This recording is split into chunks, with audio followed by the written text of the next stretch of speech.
प्रधानमंत्री ने जो कहा है उससे बड़ी बात और कुछ नहीं हो सकता उन लोगों के लिए।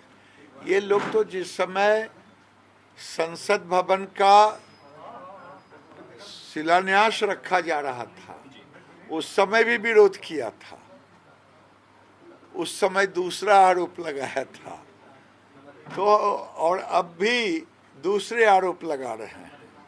हमारे गांव की कहावत है, रोने का मन हुआ तो आंख में गड़ा खुट्टी। तो अब वो गाली देना है मोदी जी को, तो संसद के नाम पर। किसी को पेट में दर्द है, किसी को कहीं जख्म है, और सब इसी बहाने कोई प्रधानमंत्री का सपना देख रहे हैं, वो हैं, और कोई शाही परिवार है। पर एक दो लोग नहीं, 19 राजनीतिक दल, 19 भाई 19 राजनीतिक दल में आप भी जानते हैं, हम भी जानते हैं,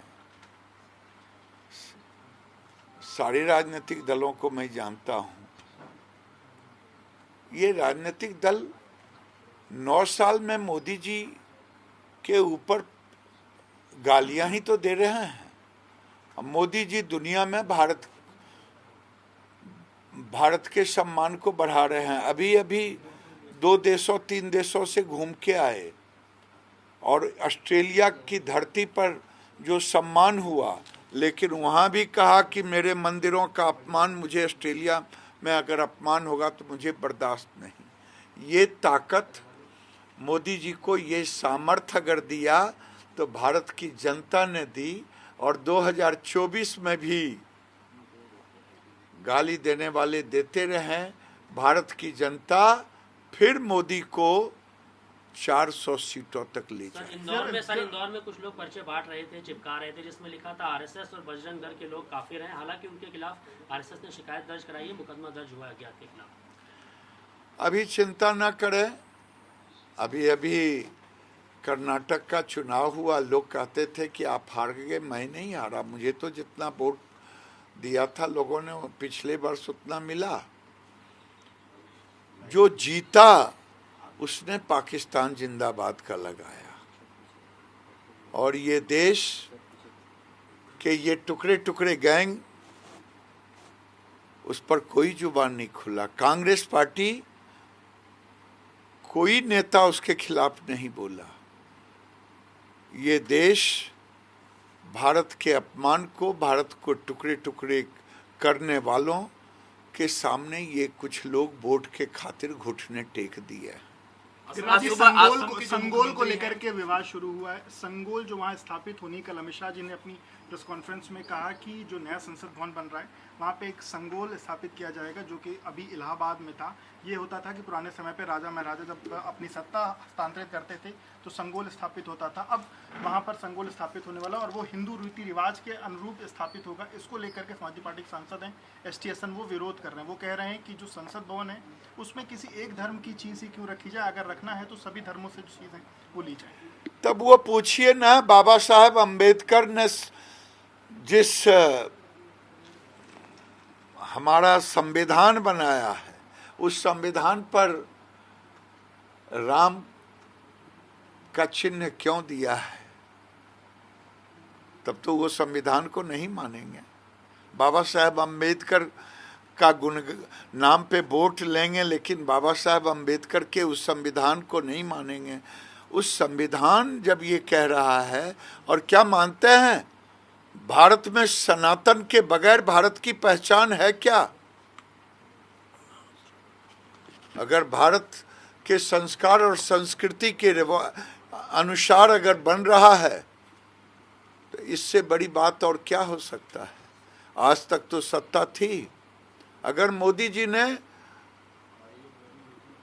बनारस में, मोदी जी ने महाकाल में, मोदी जी ने केदारनाथ में, मोदी जी ने सोमनाथ में,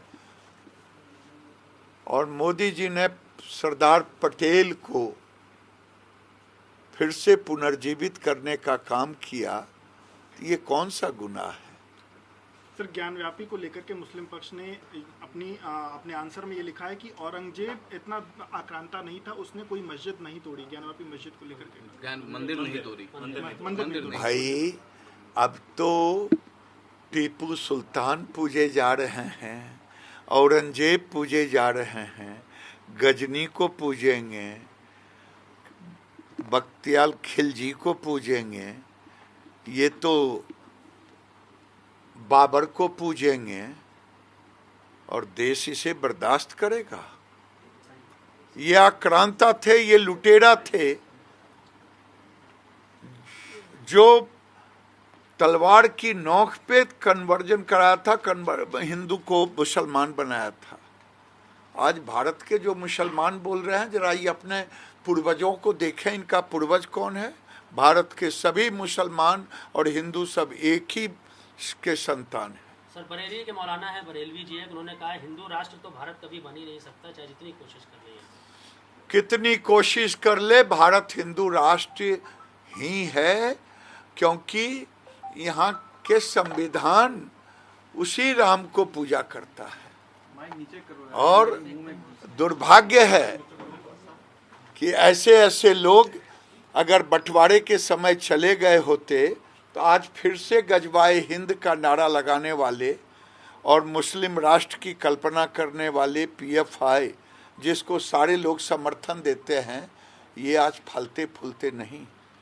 आज देश में ये टुकड़े टुकड़े गैंग की पार्टियां वोट के खातिर, हमें मुसलमानों से कोई चिंता नहीं, लेकिन जो इस्लामिक स्टेट लाना चाहते हैं, जो गजवाए हिंद लाना चाहते हैं, वो बर्दाश्त नहीं। मंत्री हैं हिमंता बिस्वा, उन्होंने कहा कि प्रधानमंत्री ही उद्घाटन कर रहे हैं संसद भवन का। विपक्ष बताया क्या राम मंदिर का जब उद्घाटन होगा तो क्या विपक्ष उसमें भी नहीं जाएगा?